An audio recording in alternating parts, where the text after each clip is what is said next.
Shalom, salam sejahtera bagi Bapak Ibu Saudara-saudara, anak-anak yang dikasihi oleh Tuhan Yesus Kristus.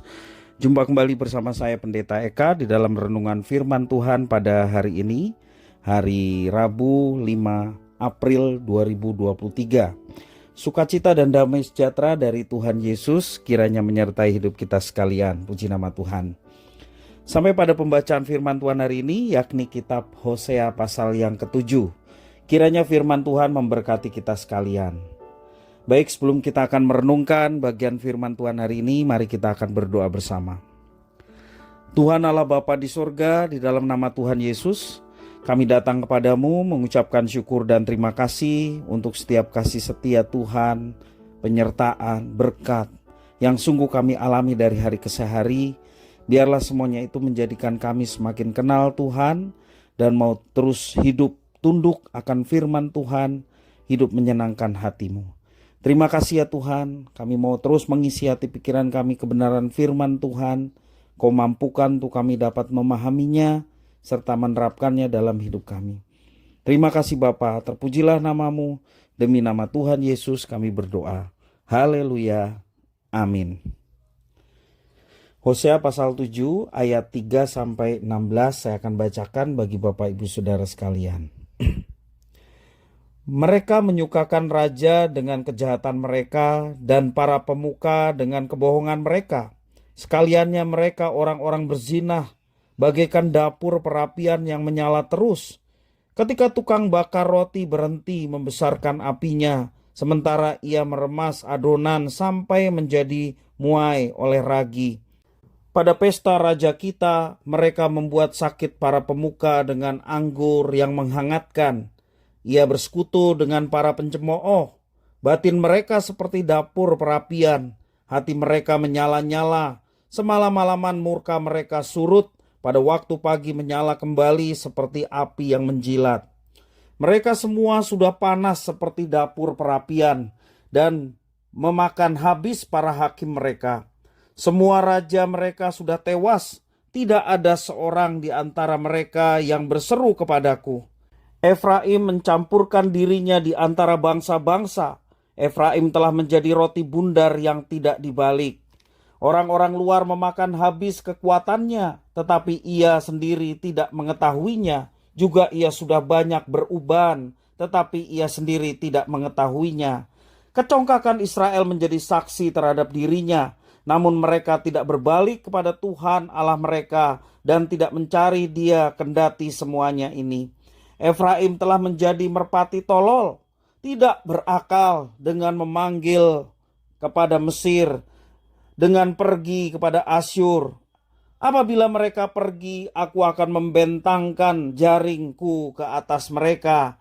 Aku akan menurunkan mereka seperti burung-burung di udara. Aku akan menghajar mereka karena kejahatan-kejahatan mereka. Celakalah mereka sebab mereka melarikan diri daripadaku. Binasalah mereka sebab mereka memberontak terhadap aku. Aku ini mau menebus mereka, tetapi mereka berdusta terhadap aku. Seruan mereka kepadaku tidak keluar dari hatinya, tetapi mereka meratap di pembaringan mereka. Mereka menoreh-noreh diri karena gandum dan anggur, dan mereka berontak terhadap aku. Sekalipun aku telah melatih dan menguatkan lengan-lengan mereka, namun mereka merancang kejahatan terhadap aku. Mereka berbalik kepada Baal. Mereka adalah seperti busur tipu. Pemuka-pemuka mereka akan tewas oleh pedang karena ucapan mereka yang kasar. Inilah yang akan menjadi olok-olok kepada mereka di tanah Mesir. Bapak Ibu Saudara-saudara yang dikasihi oleh Tuhan, bangsa Israel dikenal pada masa Hosea adalah bangsa yang bebal. Ya, sungguh mengesalkan ketika harus berhadapan dengan orang yang tidak pernah mau mengindahkan teguran. Orang yang tidak mau mengindahkan teguran dialah orang yang bebal. Menghadapi orang bebal seperti itu bisa-bisa kita kehabisan kesabaran, bisa-bisa kita menjadi marah. Karena bebal itu sekali lagi diberitahu yang benar, yang baik, tetapi dia tidak mengindahkan. tidak mengindahkan teguran. Itulah yang digambarkan mengenai bangsa Israel dalam firman Tuhan yang kita baca hari ini. Mereka diumpamakan dalam kitab Hosea ini seperti merpati tolol dan tidak berakal. Ayat yang ke-11. Mengapa digambarkan demikian? Di dalam kitab 2 Raja-Raja pasal yang ke-15 sampai pasal 17. Di situ menuliskan bahwa para raja Israel berafiliasi atau bersekutu dengan bangsa-bangsa di sekitarnya untuk menjaga stabilitas politik. Ya. Menahem membayar upeti ke Asyur agar tidak diserang. Pekah karena tidak mau membayar upeti diserang sehingga kehilangan setengah kerajaannya. Hosea, raja yang terakhir, semula takluk kepada Asyur tetapi berafiliasi dengan Mesir. Akhirnya Asyur menaklukkan kerajaan Israel seluruhnya. Sesungguhnya kebodohan mereka adalah tidak ada seorang pun di antara mereka yang berseru kepada Tuhan. Kebodohan mereka adalah mereka dipilih oleh Tuhan, memiliki kekuasaan yang besar ya, dan dipercayakan kepada mereka, tetapi mereka tidak berseru kepada Tuhan yang telah memilih mereka. Mereka justru congkak karena percaya pada pengertiannya sendiri. Satu-satunya jalan untuk mereka mendapatkan pemulihan dan keselamatan adalah mereka bertobat dan berbalik kepada Tuhan dan melepaskan segala kebebalan mereka. Kenyataannya bangsa Israel tidak mencari Tuhan, mendekat kepada Tuhan, tetapi justru mereka menjauh dari Tuhan. Bahkan dikatakan mereka berbalik dan memberontak kepada Tuhan. Mereka memberontak, berdusta kepada Tuhan. Mereka benar-benar tidak berpengetahuan. Mereka tidak tahu bahwa Tuhan mau menolong dan menebus mereka.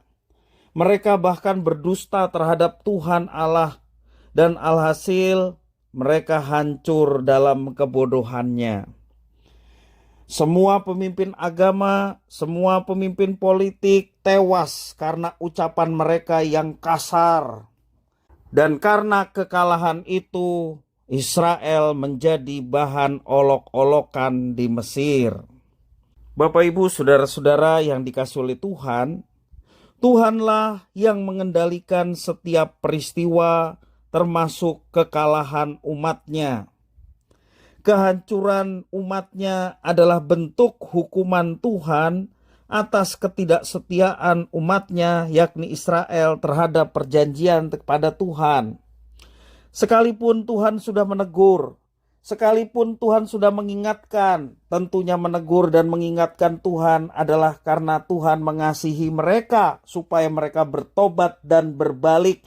Tetapi kenyataannya mereka tetap mengeraskan hati, tidak dengar-dengaran akan teguran, tidak dengar-dengaran firman Tuhan, dan tetap melawan, memberontak Tuhan. Apa yang terjadi pada Israel? Pada akhirnya Tuhan menyerahkan mereka kepada bangsa-bangsa yang tidak mengenal Tuhan. Sungguh tragis, umat yang telah dipilih, dipercaya untuk jadi berkat, tetapi justru memberontak terhadap Tuhan, dan Tuhan murka terhadap apa yang mereka lakukan. Bapak, Ibu, saudara-saudara yang dikasihi oleh Tuhan, janganlah kita menjadi orang yang bebal. Seperti Israel yang bebal, tidak dengar-dengaran teguran. Teguran Tuhan diberikan oleh karena kasih sayang Tuhan. Mereka tidak indahkan, mereka tetap memberontak pada Tuhan. Dan pada akhirnya Tuhan serahkan mereka kepada bangsa-bangsa. Mereka mengalami pendisiplinan dari Tuhan. Sesungguhnya harapannya adalah mereka berbalik, bertobat, dan kembali kepada Tuhan. Karena tangan Tuhan selalu menantikan pada umatnya yang mau bertobat dan berbalik kepadanya. Bapak, Ibu, saudara-saudara yang dikasihi Tuhan, apa yang terjadi pada Israel memberikan kita sebuah pelajaran untuk tidak menjadi orang bebal. Mengandalkan apapun yang bukan Tuhan adalah kejahatan di mata Tuhan. Itu adalah menghancurkan diri kita sebagai umat yang dipilih oleh Tuhan. Percayalah kepada Tuhan yang berdaulat melakukan segala sesuatu, dan dengarkanlah setiap apa yang diperintahkannya, juga teguran-teguran yang diberikannya.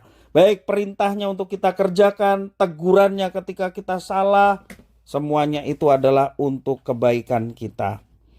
Jangan bebal, mari kita dengar-dengaran terhadap teguran dari Tuhan supaya hidup kita lebih baik. Kiranya firman Tuhan memberkati kita sekalian. Mari kita berdoa. Tuhan Allah Bapa di surga, di dalam Yesus Kristus, terima kasih atas firman Tuhan. Tegurlah kami ketika kami salah.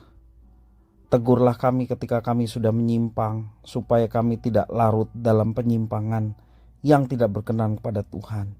Terima kasih Tuhan, sebagaimana firman Tuhan mengajarkan, karena Engkau kukasih maka Engkau kutegur dan kuhajar. Terima kasih atas pembelajaran hari ini. Biarlah kami boleh menjadi pribadi-pribadi yang taat, dengar-dengaran firman Tuhan, sehingga nama Tuhan dipermuliakan. Terima kasih Bapa, terpujilah namamu. Demi nama Tuhan Yesus kami berdoa. Haleluya. Amin.